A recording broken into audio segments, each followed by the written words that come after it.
The holidays are about spending time with your loved ones and creating magical memories that will last a lifetime. So whether it's family and friends you haven't seen in a while, or those who you see all the time, share holiday magic this season with an ice-cold Coca-Cola. Copyright 2024, The Coca-Cola Company.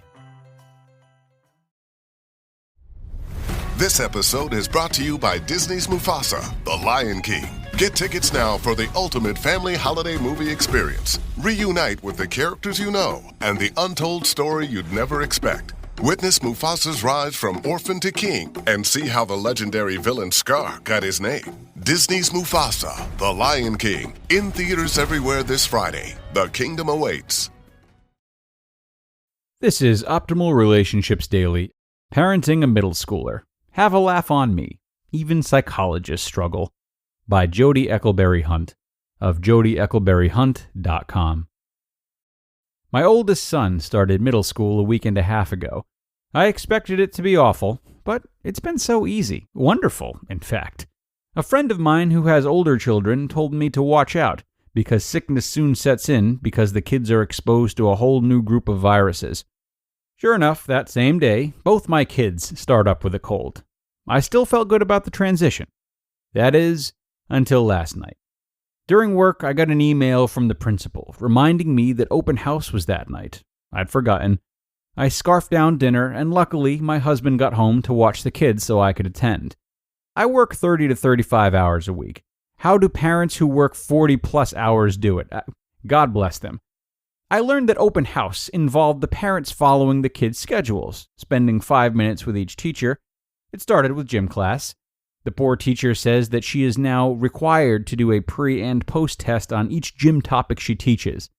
WTF?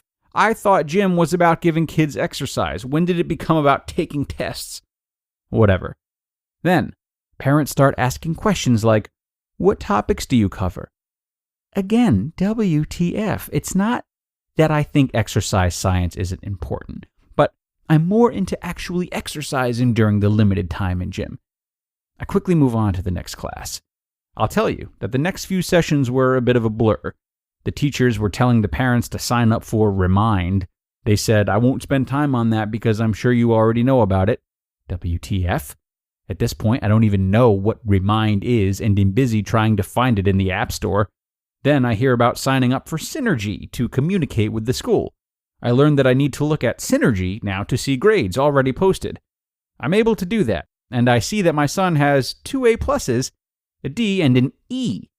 OMG, WTF, school just started. I'm fading in and out at this point. I begin to digest the message that my worth as a parent is going to be measured by my ability to get this semi-feral animal, aka my son, to complete and turn in his assignments. This would be a full-time job. I had been over the moon because I'd got him out of bed to school on time and to put on deodorant without a fight for 6 straight days. At this point, I realize there's no escape. The same message is being communicated by every teacher. I find myself gazing around the room. I am fantasizing that there will be some alcohol served at any moment. I look at the other parents. Some look catatonic. Some look confused. I'm on the verge of a panic attack. Still, other parents look excited and happy. I wonder what medication regimen they're on. Note to self. I also note how many chairs are in the rooms. There are a lot of kids in each class. While I'm only responsible for the one wild animal, I feel empathy for the teachers who have to manage a room full and have to meet all of the requirements associated with the curriculum. I want to say here that I think lawmakers have lost sight of the point of education, but that is another blog. Then, one teacher says, I know some parents think, okay, my child is in middle school. They need to start doing things for themselves. The parents leave the kids to self-manage. I urge you not to do that. This was my whole plan. WTF was I going to do now? By the time I reached the last session, I was ready to run for the door. When I got home, my son asks, didn't you think Mrs. X was mean? She's always giving me the stink eye.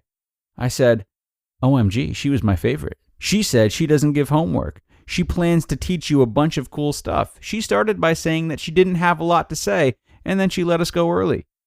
He replied, but she yells all the time. I said, I am sure that poor woman has to yell to get through to the class. I asked him about the deficient grades, and he had a convincing excuse similar to the dealer who gets caught with a large stash and has a perfectly understandable explanation.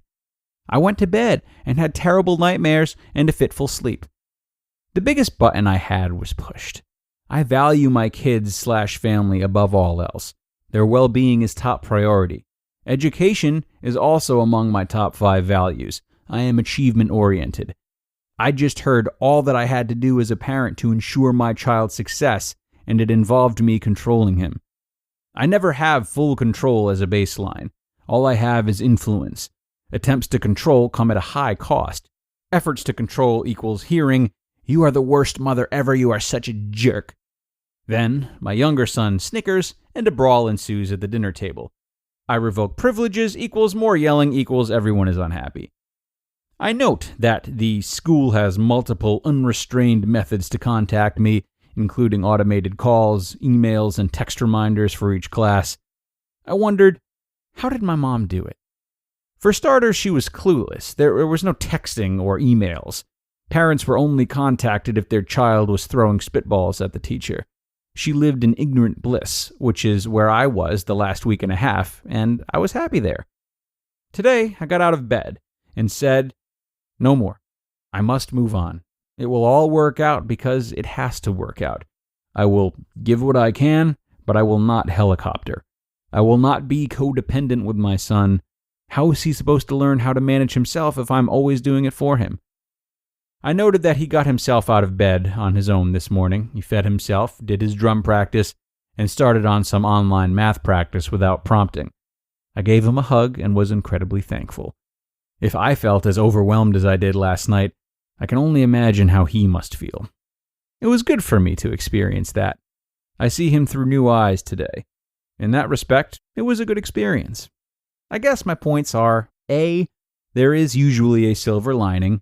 B, my job is to be the best parent I know how to be, which is not always what others tell me to do.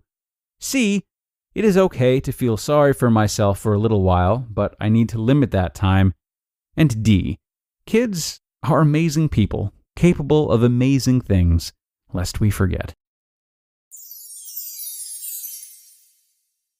You just listened to the post titled, Parenting a Middle Schooler. Have a Laugh on Me. Even Psychologists Struggle, by Jodie Eckleberry-Hunt of jodieeckleberryhunt.com.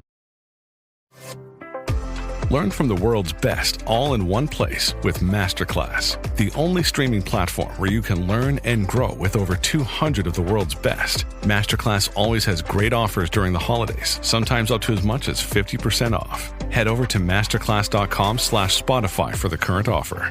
That's up to 50% off at masterclass.com/Spotify. What if you could hear your favorite song for the first time again?